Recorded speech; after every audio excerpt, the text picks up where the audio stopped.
Hello students, welcome to maths class. देखिए BC third year हमने exercise जो थी यानी चैप्टर जो था हमारा चैप्टर नंबर 6 स्टार्ट किया था और वो था हमारा नॉर्मल सब ग्रुप। ठीक है, जिसके बारे में हमने कल पढ़ा था कि नॉर्मल सब ग्रुप होता है वो एक रूल पर डिपेंड करता है और वो रूल होता है कि माना अगर एन जी का सबसेट है, सॉरी सब ग्रुप है, ठीक है, एन जी का क्या है सब ग्रुप है, तब एक element x belongs to G and एक एलिमेंट लो आप जी में से और जी एक्स जी इनवर्स निकालो, एक नया एलिमेंट बनाओ, वो आना चाहिए एन में से। ठीक है, अगर ऐसा हो जाता है तो एन जो है वो नॉर्मल सब ग्रुप होता है जी का, राइट। जो एन है वो जी का क्या हो जाता है, नॉर्मल सब ग्रुप। तो उसी पर हमने कुछ एग्जाम्पल भी लिए थे। एक एग्जाम्पल हमने कल किया था आयोटा वाला, 1 - 1 आयोटा और माइनस आयोटा वाला। उसमें हमने प्रूफ करके दिखाया था आपको कि कैसे ये एक नॉर्मल सब ग्रुप बन जाता है यानी कि विशिष्ट ग्रुप। और हमने ये भी बताया था कि एक इसके अंदर उचित सब ग्रुप यानी कि प्रॉपर नॉर्मल सब ग्रुप और इम्प्रॉपर नॉर्मल सब ग्रुप दोनों कैसे विद्यमान होते हैं। जैसे सब ग्रुप के अंदर होता है वैसे इसके अंदर होता है। ठीक है, तो आगे चलते हैं। हमारे पास जो टर्म बनती है उसके लिए कुछ एग्जांपल हो लेते हैं। ठीक है, तो उस पर बेस कुछ क्वेश्चन जो है हमारा यहाँ पर देखते हैं। तो क्वेश्चन एग्जांपल हमारे पास कि 3 संकेतों पर सममित ग्रुप S3 कैसी दे रखा है हमको 1 1 2 3 1 3 2 1 2 2 0 3 1। ठीक है, तो सम क्रमचों का समूह यानी कि एकांतर समूह, तो सम क्रमचों का समूह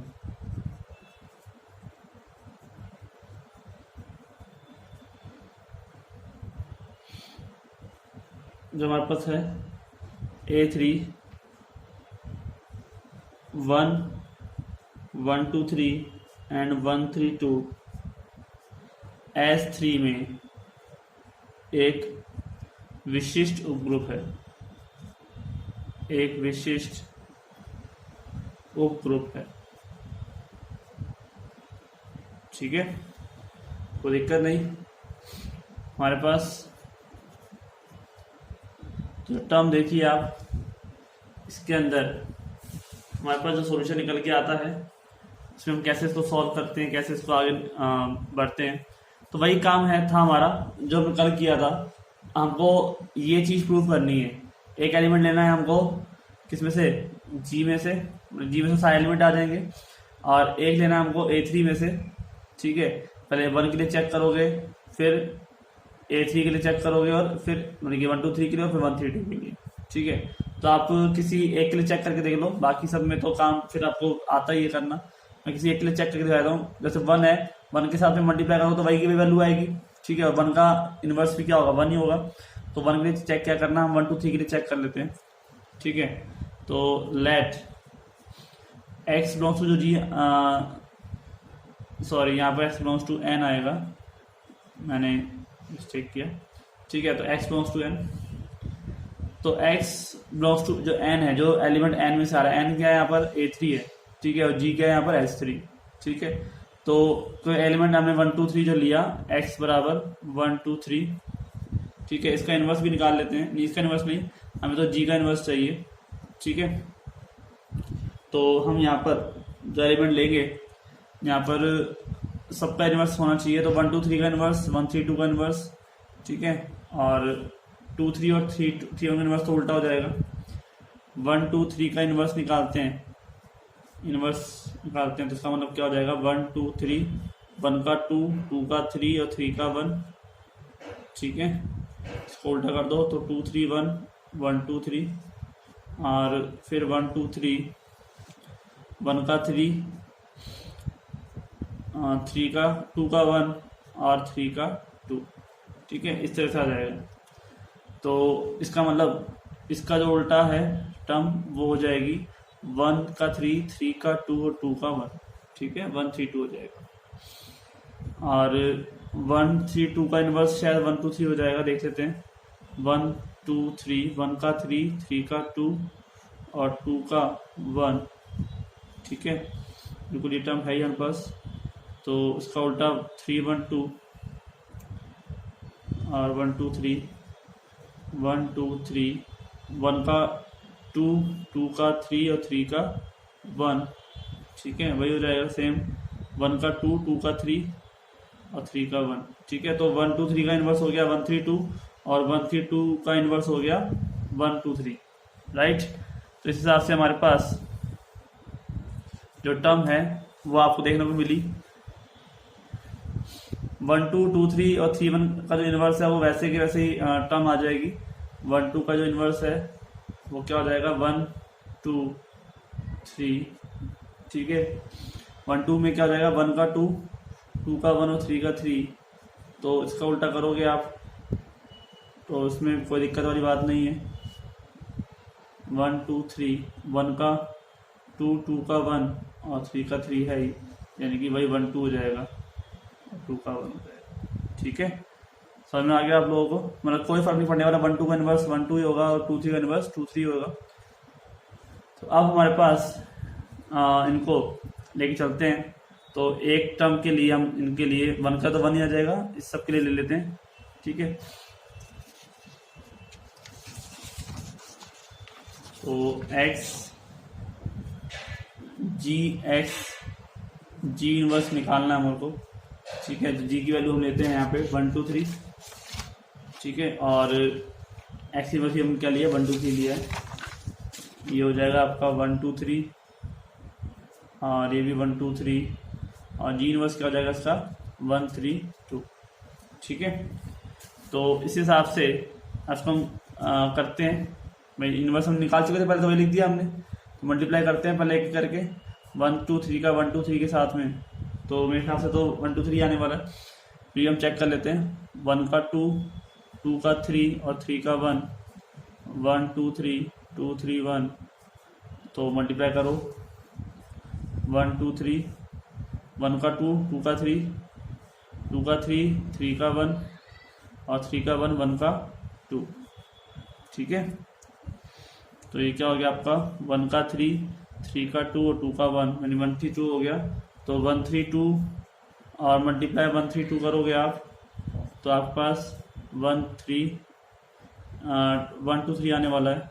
1 2 3 सॉरी 1 हाँ 1 2 3 और 1 का 3, 3 का 2 और 2 का 1, 1 2 3 3 1 2। मैं मल्टीप्लाई करता हूँ तो देखिए 1 2 3, 1 का 3, 3 का 2, 2 का 1, 1 का 3, 3 का 2, 2 का 1। ठीक है, तो ये वही हो जाएगा 1 2, 1 का 2, 2 का 3 और 3 का 1। ठीक है, तो समझ में आ गया आपको उल्टा चलता टर्म। तो ये वैल्यू क्या आ जाएगा पास 1 2 3 और 1 2 3 आ रहा है क्या किसमें से जो हमने बाद में लिया था, यानी कि A3 में से। A3 में से आ रहा है 1 2 3, बिल्कुल आ रहा है। ठीक है, तो इसका मतलब ये बिलोंग कर रहा है किससे A3 से, और A3 से आना चाहिए। हम यहाँ पर जो टर्म लेके चल रहे हैं उसके अकॉर्डिंग कि x तो आ रहा है A3 में से। ठीक है, हमने लिया और जी इनवर्स यानी कि जो g हमने लिया 1 2 3 ये भी हमने लिया S3 में से, और जब हमने जी इनवर्स किया, ठीक है, ये कहाँ से लिया S3 में से, और जब हमने जी इनवर्स किया तो ये कहाँ से आना चाहिए था A3 में से, और A3 में से ही ये टर्म आ गई। तो इसका मतलब कि एक के लिए हमने प्रूफ किया है, बाकी के लिए आप प्रूफ कर सकते हो, वैसे जो ज़्यादा हार्ड नहीं। जैसे हम यहाँ पर जी इनवर्स की टर्म के अकॉर्डिंग हम उल्टा कर रहे हैं, यानी कि 1 3 2 जी का मान जो ले रहे हैं हम यहाँ 1 3 2 ले रहे हैं, एक्स का मान 1 2 3 ही है, और जी का इनवर्स ये हो जाएगा 1 2 3। ठीक है, इसके लिए भी चेक कर लेते हैं।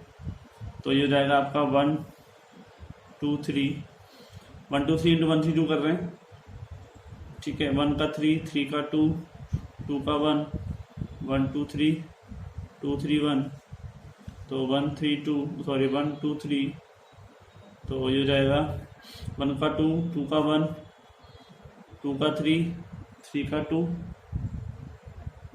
ठीक है।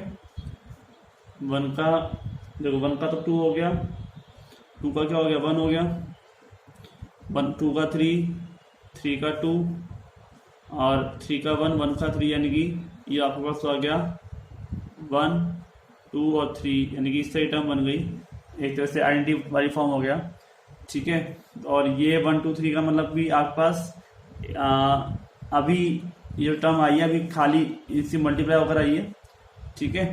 तो अब ये हमें मल्टीप्लाई करना है किससे 1 2 3 से, यानी कि इसके इनवर्स वाले टर्म से। तो आप देखिए आप 1 2 3 को अगर एक तरह से आइडेंटिटी टर्म है और 1 2 3, 1 का 2, 2 का 3 और 3 का 1 इससे मल्टीप्लाई करते हो तो 1 2 3 आ जाएगा, ये आप जानते ही हो, ठीक है। 1 का 2, 2 का 2, 2 का 3, 3 का 3 और 3 का 1, 1 का 1, तो ये टर्म क्या हो जाएगी 1 2 3 हो जाएगी, और 1 2 3 जो है वो A3 में बिलोंग करती है। इस तरह से आपने प्रूफ किया, और आप इस तरह से प्रॉपरली किसी भी टर्म को जो है नॉर्मल सब ग्रुप प्रूफ कर सकते हो। तो हम कह सकते हैं कि A3 इज अ नॉर्मल सब ग्रुप ऑफ S3, ठीक है। A3 इज अ नॉर्मल सब ग्रुप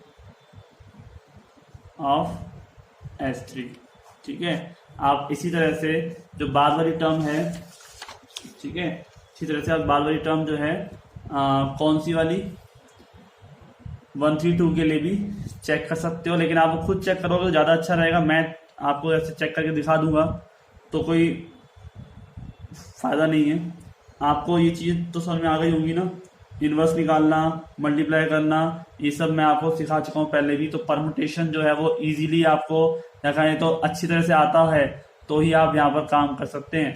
हर चीज़ आपस में जुड़ी हुई है, ये मैंने बात आपको पहले ही बताई थी। ऐसा नहीं है कि सेकंड चैप्टर पढ़ लिया तो थर्ड चैप्टर के लिए सेकंड को भूल गए, फोर्थ के लिए थर्ड को भूल गए, ठीक है, ऐसे नहीं है। हर चीज़ रिलेट करती है आपस में, तो रिलेशन जो है वो आपको दिमाग में बनाना पड़ेगा। पहले दिमाग में नहीं बनेगा तो फिर कॉपी में तो बन सकता ही नहीं है, ठीक है। तो इस तरह से हमारे पास ये जो टर्म है चेक हो गई, ठीक है। आप कैसे भी इसको कर सकते हो।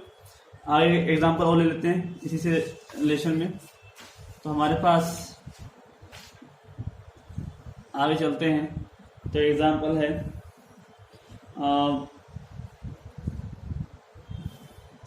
मैट्रिक्स ग्रुप है, ठीक है।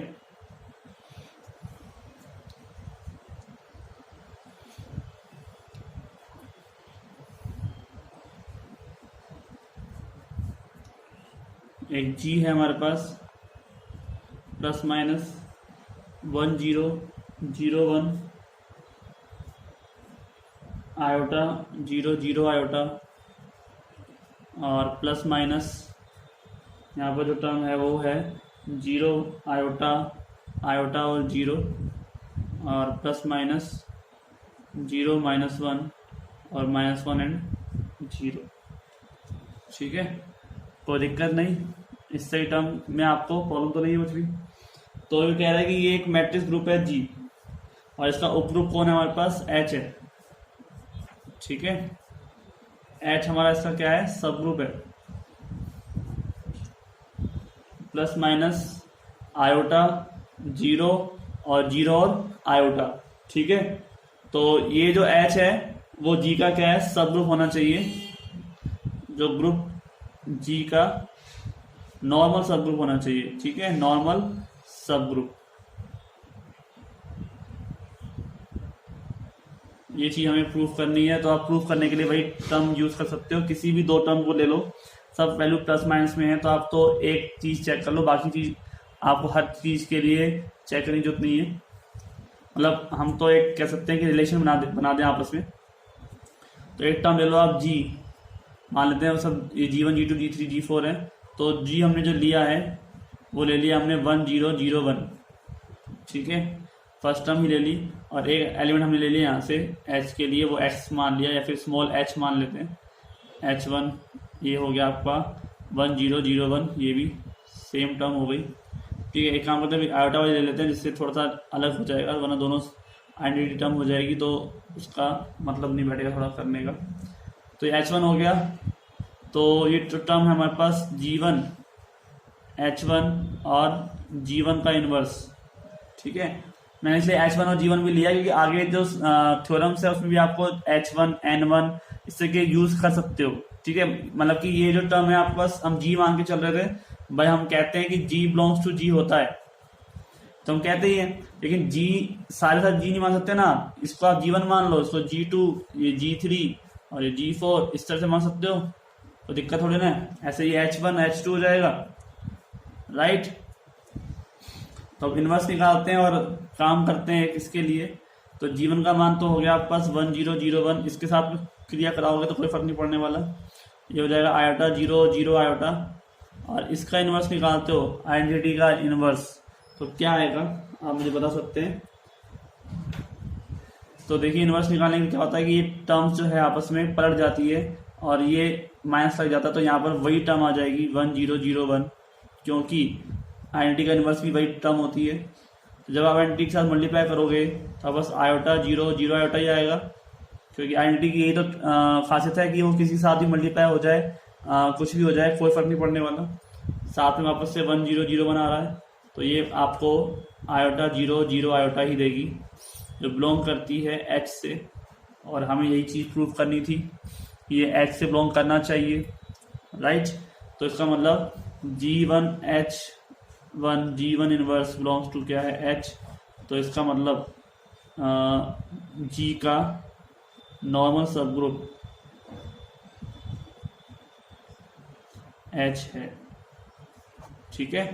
तो इस तरह से क्वेश्चन प्रूफ हुआ आपका ये सवाल। आप अपने हिसाब से यहाँ जैसे माइनस के लिए, ठीक है, और यहाँ पर जितनी भी टर्म दे रखी है सबके लिए आप उसको यूज कर सकते हो। ये बात वैसे याद रखना है कि जो टर्म है ये फॉर ऑल है, मतलब कि सबके लिए होना चाहिए बिलोंग्स टू h, ऐसा नहीं किसी एक के लिए ना हुआ तो फिर भी नॉर्मल सब ग्रुप बन जाएगा ना, लेकिन ये होगा क्योंकि मैट्रिक्स फॉर्म है, मैट्रिक्स की खासियत है। लेकिन आप चाहें तो प्रैक्टिस के लिए सब बाकी एलिमेंट्स को लेकर प्रूफ कर सकते हैं, ऐसी बात नहीं है, ठीक है। तो इस हिसाब से आपके पास जो भी टर्म बन रही है उसके लिए आपको मेनली जो काम करना है वो यही प्रूफ करना है, इसके अलावा और कुछ भी नहीं। तो आज के लिए इतना ही, आपको एग्जाम्पल समझ में आ गया। नेक्स्ट जो वीडियो हम लेंगे, जो लेक्चर हम लेंगे, उसके अंदर हम थ्योरम्स प्रूफ करेंगे, इसकी थ्योरम भी बहुत इंपॉर्टेंट है। फिर ये चैप्टर कंप्लीट जब हो जाएगा तो आपकी सेकंड यूनिट कंप्लीट हो जाएगी, ठीक है स्टूडेंट्स। तो मिलते हैं नेक्स्ट लेक्चर में, आज के लिए इतना ही, धन्यवाद।